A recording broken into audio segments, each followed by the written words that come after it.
Good evening, my friends. This is Paul, and let me be honest with you guys, I really miss talking about Catholic stuff on this channel.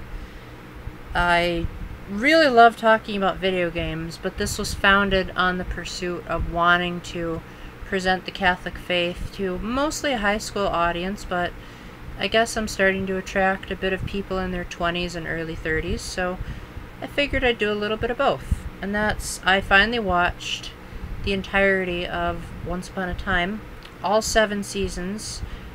I didn't quite finish the Ruby Slippers episode in season 5 because it was kind of disturbing. I won't tell you why, but I would highly recommend skipping it if you're going to watch the series all the way through. It doesn't really establish too much that you really need to know.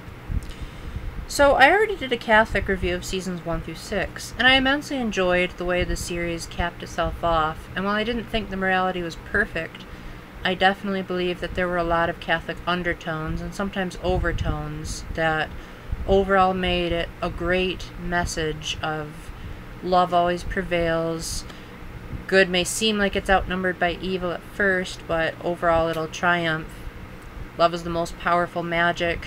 Heck, the entire musical episode basically sums up the meaning of the whole series, even if, like, most of the songs sung are actually from villainous points of view. But even then, it kind of shows the ridiculousness of how evil rationalizes their decisions. With that said, Season 7 came along as a soft reboot of the series, with the creators and fans, honestly, thinking that the story just couldn't drag out anymore as it was. So we got a new setting, mostly new actors, with only a handful of returning actors being regulars, as well as only cameos for most of the main cast.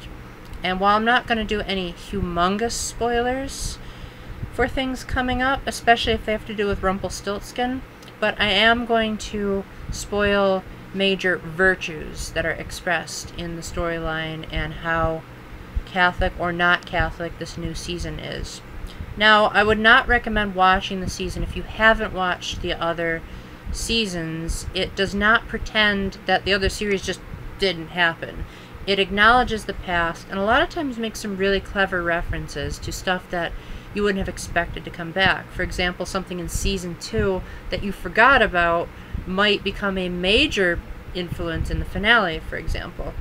But 2 things I particularly want to focus on in this season, from both a pro and con of the Catholic belief in me, is the pro-lesbian activity, not to be confused with lesbian orientation message, but also the message of mortal sins, which is something that you don't really see tackled in most modern TV shows. So let's start with the cons, because I'm an optimist. I really was sickened by the amount of homosexual encouragement of activity. Now, I'm using my wording very carefully here because I know that that's a sensitive topic, and I don't want to pretend that I'm an expert on how you guys feel or what you go through or the suicidal impulses that you have, but I do know that there are ways of showing temperance, which is a virtue in the Catholic Church, and that the Catholic Church wants to preserve the natural order, which is, you know, marriage is between a man and a woman. It's just not natural to procreate with the 2 same genders. Now, there's nothing wrong with being friends with someone of the opposite sex, just make sure to not do anything that would be sexually provocative. Now, with that out of the way, I want to talk about the good stuff, and that is the emphasis on objective morality.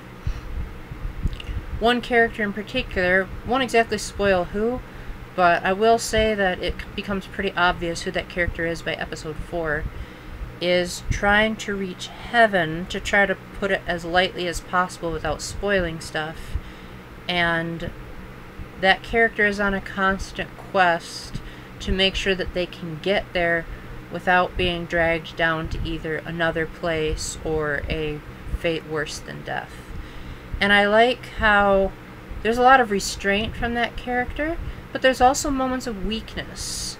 And as much as the character wants to live this perfectly virtuous life, sometimes they fall into sin, sometimes they have character flaws, and while it would be the ideal approach to film a series that shows a character just completely making a turnaround and becoming totally 100% moral, that's just not realistic. Even the greatest of saints in the Catholic Church had major vices that they had to struggle with. Many of them might have been unwritten, sure, but they still existed. I mean, St. Paul is considered the greatest evangelist ever in the history of the Church, besides, of course, our Lord. But yet he persecuted Christians, and, oh my gosh, he had overwhelming ESTJ tendencies, if you know Myers-Briggs terminology. But overall, he made up for it with the good traits that he did have. And I like how, despite this character's mistakes, the series portrayed it at one point as impossible, but yet the character still had this determination of, I want to do the right thing, even if it costs me this chance of salvation. And ultimately that is basically Catholic theory in a Catholic theology in a nutshell, is doing the right thing without expecting anything in return is the way to salvation, provided that you don't try to use it to replace God's love.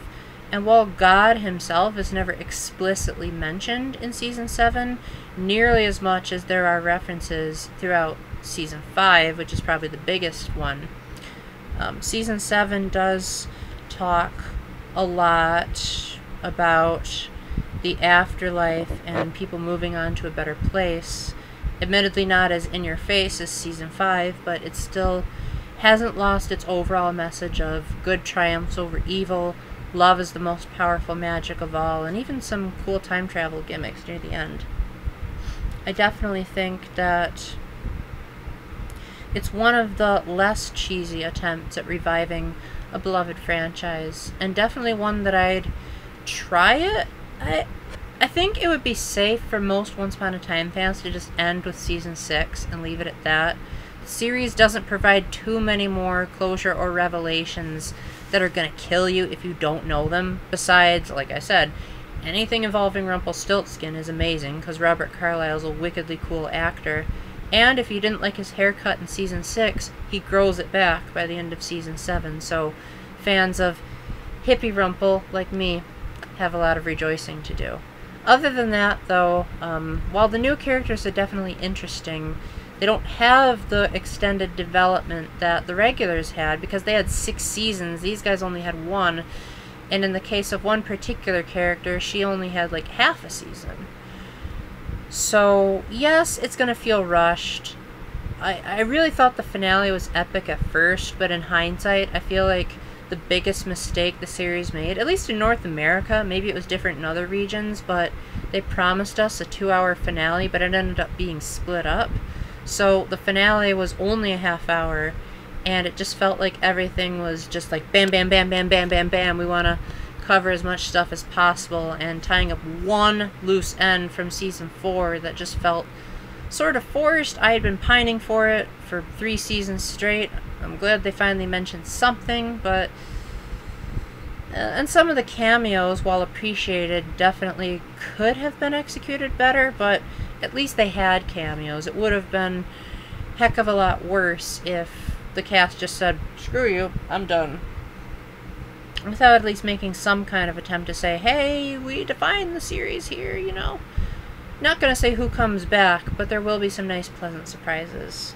With that said, though, I probably wouldn't put any of the episodes in Season 7, besides maybe Episode 4, among my top 5 or even top 10 episodes of the series. I guess I can say of all time, now that the series is over.